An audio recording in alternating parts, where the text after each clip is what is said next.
మానుమూల గ్రామంలో నీటి సమస్య బాగా ఉందని అన్నారు మచిలీపట్నం జనసేన అభ్యర్థి బండి రామకృష్ణ. ప్రచారంలో భాగంగా ఇంటింటికి తిరిగి తాము ప్రజల సమస్యలు తెలుసుకుంటున్నామని చెప్పారు.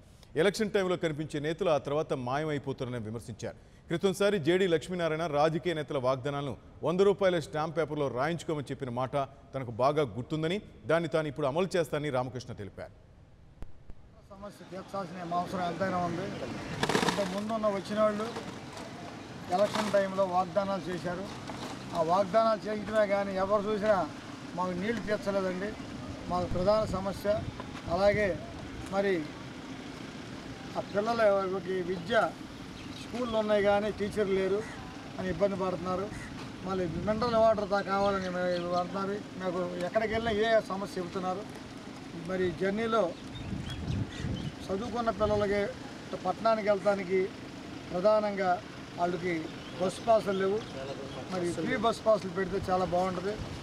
మరి అలాగే రైతులు కూడా ఎక్కడికి వెళ్ళినా రేట్లు లేవు, వాళ్ళ మెను రేట్ లేదు అని చాలా గిట్టుబాటు ధర పెడితే చాలా బాగుంటుంది.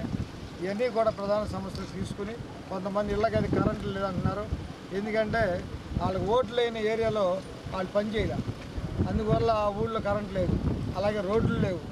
ఇలా ఎరాచ్మెంట్లో చేశారు తప్ప అది ఓటేసినా అయిపోయినా వాళ్ళు మన మనసులో అనే భావం లేదు.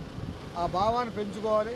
జనసేన పార్టీ మేము వస్తే ఇవన్నీ కూడా మేము తీరుస్తామని ఆ యొక్క సమస్యను మేము ఒక 100 రూపాయలు బాండ్ మీద రాసి ఇస్తున్నాం. మరి రేపటి నుంచి ఆ యొక్క కార్యక్రమాన్ని చేస్తాం.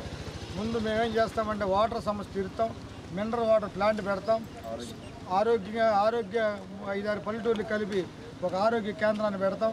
అదే కాకుండా ఈ స్కూల్స్ని ఇంగ్లీష్ మీడియం స్కూల్స్గా మారుద్దామని ఆలోచిస్తున్నాం. ఇవన్నీ కూడా చేయగలిగే పనులే, తప్పకుండా చేస్తామని మరి జనసేన తరపున. For more updates, please subscribe 99 TV Telugu.